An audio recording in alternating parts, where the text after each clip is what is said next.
West Indies ने England को 30 run से हरा दिया है। पाकिस्तान के बाद अगर कोई टीम जीते और मुझे खुशी हो, वो टीम वेस्टइंडीज है।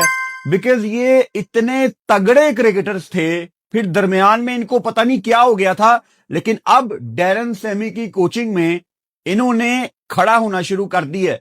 दुनिया की क्रिकेट के लिए वेस्टइंडीज का एटलीस्ट एक फॉर्मेट में बने रहना अच्छा है। मुझे बड़ी खुशी हो रही है कि वेस्ट इंडीज ने ना इंग्लैंड को डोमिनेट करके हराया है। एंड बिलीव मी कि इंग्लैंड ने आज के मैच में ना अपने पांव पे इतनी कुल्हाड़ियां मारी हैं, इतनी गलतियां की हैं, जो मैं आपको सारी बताऊंगा।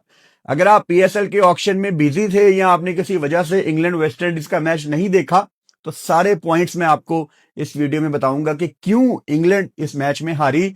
बल्कि मैं तो इस तरह कहूंगा कि काश इंग्लैंड पिछला मैच हार जाती नेपाल से, तो ये वाला मैच हार के तकरीबन इंग्लैंड इस टूर्नामेंट से बाहर हो सकती थी। तकरीबन। थोड़ा सा मैं अफगानिस्तान, साउथ अफ्रीका को भी इस वीडियो में कवर करूंगा। बहुत कुछ है डिस्कस करने के लिए भाई साहब। नेपाल के मैच में इंग्लैंड के सुपर हीरो थे सैम करन, लेकिन आज वो इंग्लैंड के विलन साबित हुए। उनकी जब पार्टनरशिप लगी कप्तान हैरी ब्रुक के साथ, तो दरमियान वाले जो मिडल ओवर्स हैं 7 से 14, उसमें इतनी गेम स्लो कर दी, कोई 7, 7.5, 8 के रन रेट से खेलना शुरू कर दिए, जबकि पावर प्ले इंग्लैंड का बहुत तगड़ा गया था। ये मैच कहां पे हो रहा था? वानखेड़े, मुंबई।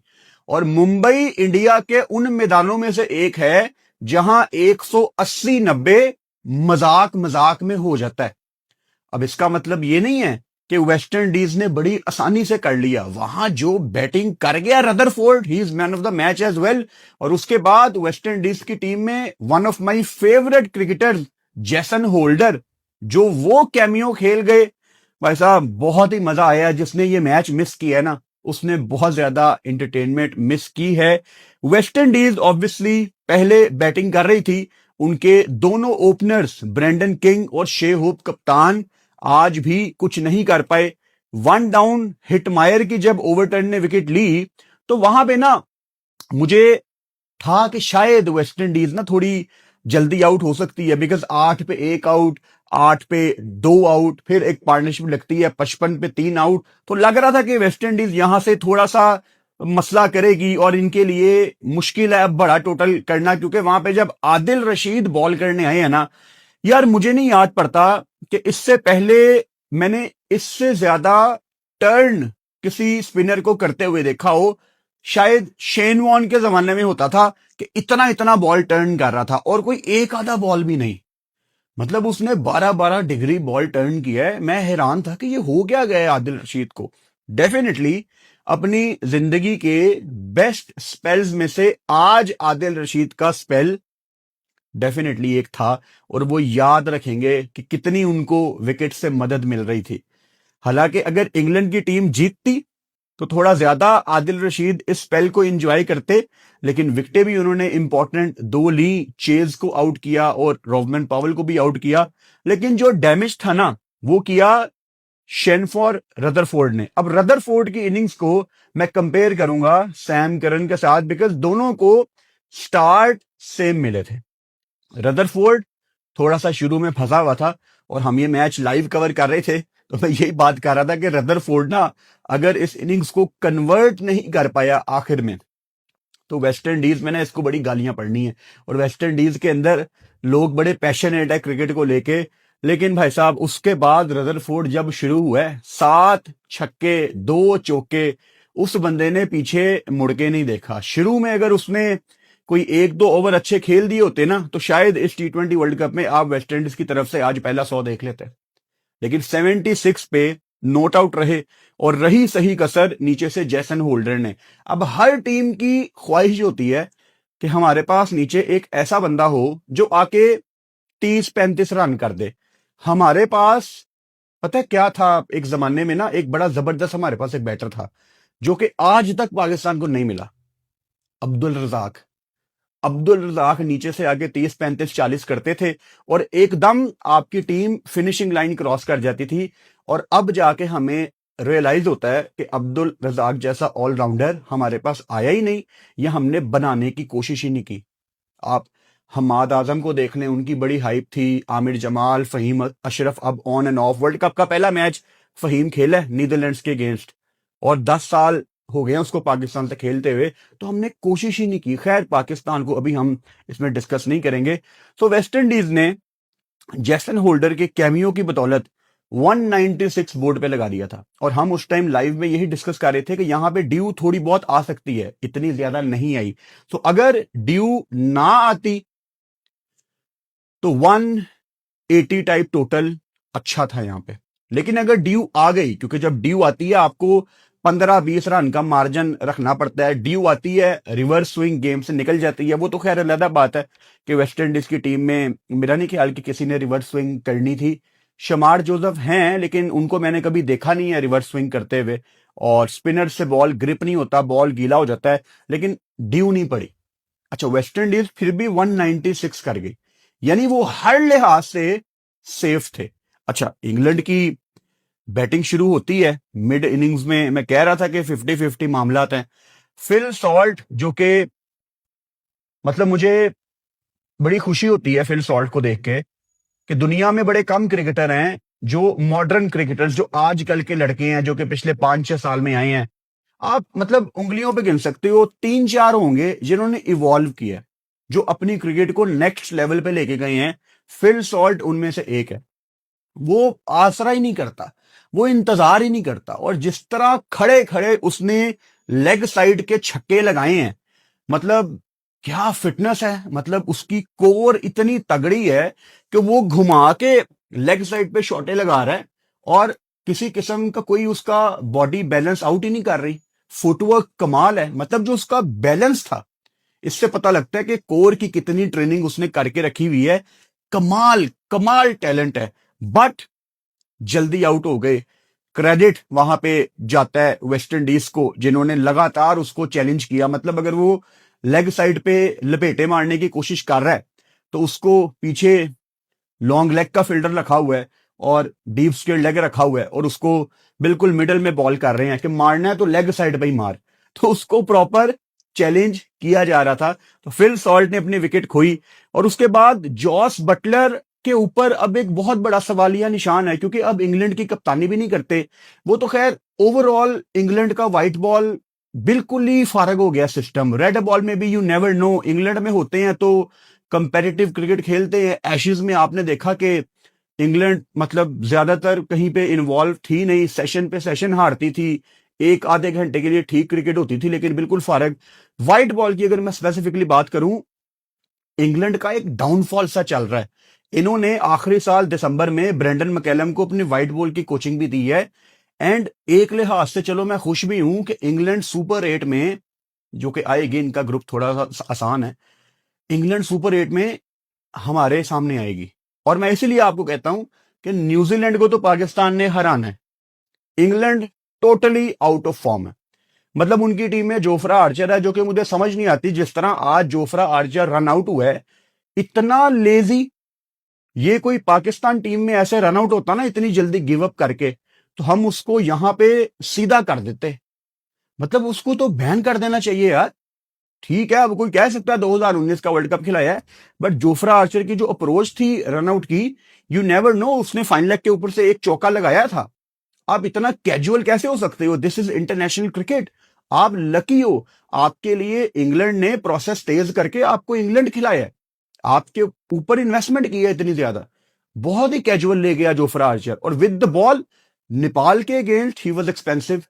आज भी मतलब जोफ्रा आर्चर तो ऐसे रन खा रहा था जैसे मजाक है कोई। जोफ्रा आर्चर को इस टाइम 4 ओवरों में 40 रन तो उसके पक्के होते हैं, उसके ऊपर जो है वो बोनस है। मतलब तेज करने की कोशिश करता है, लेकिन लाइनो लेंथ नहीं है, फुल टॉसे कर रहा है। तो जोफ्रा आर्चर ने भी हमारे अगेंस्ट बॉल करनी है। तो इंग्लैंड हमारे सुपर 8 में प्री सीडिंग के अकॉर्डिंग आएगी, तो मुझे कोई उसकी खास टेंशन नहीं है। और काश अगर नेपाल इनको हरा देती तो हम थोड़ी सी उम्मीद करते कि वेस्ट इंडीज के साथ अगर कोई इस ग्रुप से आएगी तो वो नेपाल होगी, तो हमें शायद नेपाल मिल जाती, वो थोड़ा ज्यादा आसान होता। लेकिन इनके खिलाफ भी हमें ज्यादा प्रॉब्लम नहीं आएगी।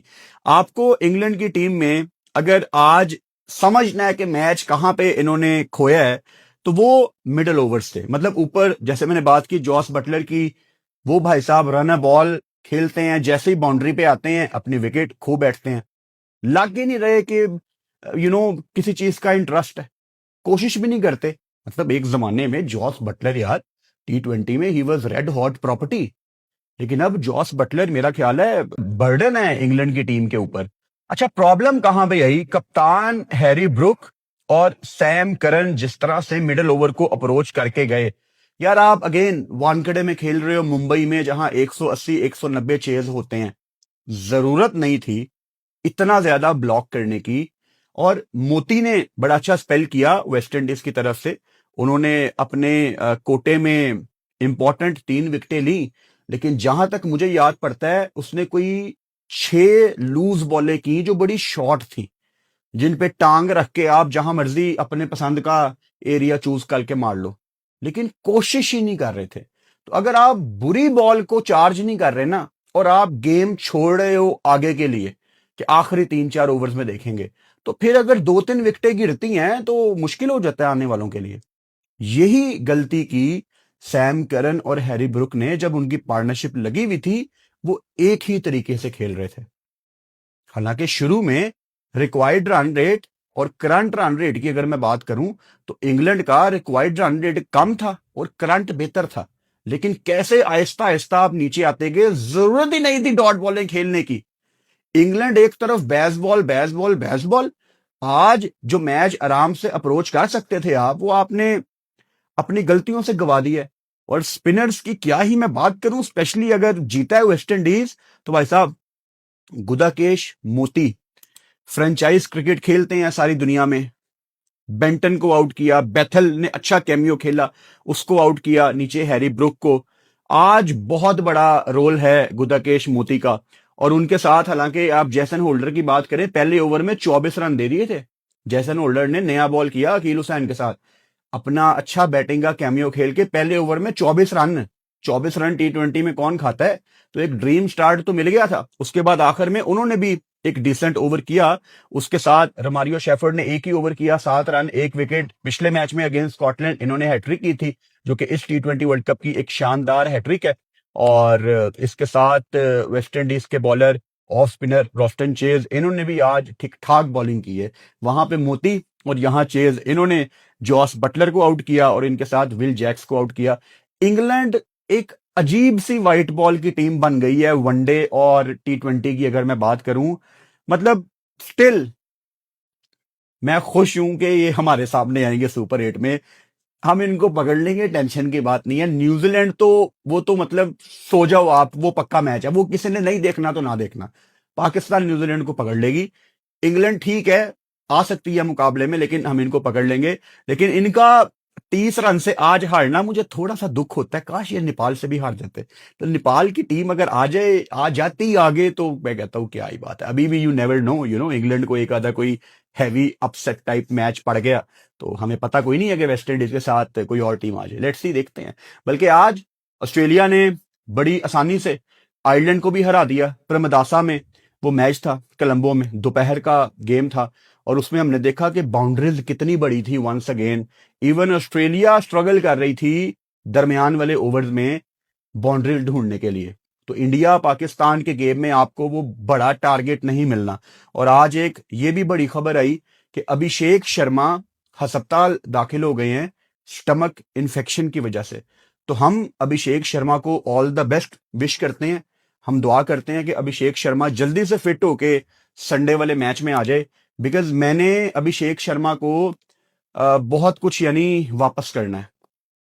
उसने बड़ी स्लेजिंग की थी यार, मतलब काफी चीजें हैं जो उसको हमने वापस करनी है। मैं नहीं चाहता कि कोई इंडियन संडे को ये कहे कि अभिषेक नहीं था तो इसलिए पाकिस्तान जीत गई। नहीं यार, इनकी पूरी टीम आनी चाहिए। आप सारे लड़के लेके आओ, हम आपको तसल्ली से वापस मुंबई भेजेंगे कोलंबो से इंशाल्लाह। तो मेरी दुआ है कि अभिषेक शर्मा जल्दी से फिट हो जाएं। रिपोर्ट ये आ रही है कि अभिषेक शर्मा शायद कल नबीबिया के अगेंस्ट इंडिया का मैच है रात को, वो शायद अभिषेक शर्मा नहीं खेलेंगे, रेस्ट करेंगे। वैसे भी अस्पताल में एडमिट हैं, तो हम यही उम्मीद करते हैं कि संडे से पहले वो फिट हो जाएं, बिकॉज उससे काफी हमने बदले पूरे करने हैं अपने। ठीक हो गया। ऑस्ट्रेलिया आयरलैंड की गेम वन साइडेड थी। उससे पहले सुबह पीएसएल का ऑक्शन कर लिया मैंने आप लोगों की बातों में आके। अदरवाइज साउथ अफ्रीका अफगानिस्तान की लाइव गेम मिस करना मुझे बड़ा दुख है। मैं अभी आपको बता नहीं सकता कि उस गेम में किसने क्या गलती की है, बिकॉज मैंने गेम नहीं देखी, और मुझे बड़ा दुख है इस चीज का कि मैंने क्यों पीएसएल का ऑक्शन किया। इंस्टा पे पोल किया, 88% बंदा कह रहा है कि पीएसएल का ऑक्शन करो। फिर मैं क्या करूं? डिमांड है ना, तो सप्लाई तो करनी पड़ती है। दुख है मुझे खुदा की कसम के मैंने पीएसएल का ऑक्शन किया और मैंने अफगानिस्तान साउथ अफ्रीका की गेम मिस की है। लेकिन चलो, जब सुपर ओवर आया तो मैंने स्विच कर लिया। 2 super over T20 world cup की हिस्ट्री में ये पहला मैच है जिसमें 2 सुपर ओवर हैं। इससे पहले एक T20 इंटरनेशनल में 2 सुपर ओवर हमने उस टाइम जेमिना से पूछा था, इंडिया वर्सेस अफगानिस्तान के मैच में हुआ था, शायद बेंगलोर में। यार अफगानिस्तान ने ना कमाल कर दिया आज। मतलब काश काश अफगानिस्तान जीतती। सीधी सी बात है, मैं अफगानिस्तान को वहां पे सपोर्ट कर रहा था। उनकी टीम में मोहम्मद नबी हैं, मुझे बहुत पसंद हैं। उनकी टीम में राशिद खान हैं, सबके फेवरेट हैं। उनकी टीम में गुरबाज हैं, एक टाइम पे मुझे बहुत पसंद थे। अब गुरबाज थोड़ा सा ना ट्रैक से उतरना शुरू हो गया, लेकिन आज उसने भी 3 बॉलों पे 3 छक्के लगा दिए। मतलब अफगानिस्तान बहुत उदास थी, बहुत उनके दिल टूटे हुए थे। और साउथ अफ्रीका क्यों चोक करती है, इसकी आज थोड़ी सी झलक मैंने देखी। जब पहला सुपर ओवर होने वाला था, अफगानिस्तान के कोच जोनाथन ट्रॉट अपनी टीम को बूस्ट कर रहे हैं, उनको कॉन्फिडेंस दे रहे हैं, उनसे बात कर रहे हैं। और साउथ अफ्रीका की टीम ऊपर गई है तैयारी करने, और उनका कोच साउथ अफ्रीका का अकेला नीचे डगआउट में बैठा हुआ है, रूसी पुपी वर्गा मुंह बना के। मतलब कम्युनिकेशन कहां पे है? क्या हो गया? आपका गुस्सा ठीक है, बाद में निकाल लेना यार कि क्यों आपने सुपर ओवर करवा दिया है।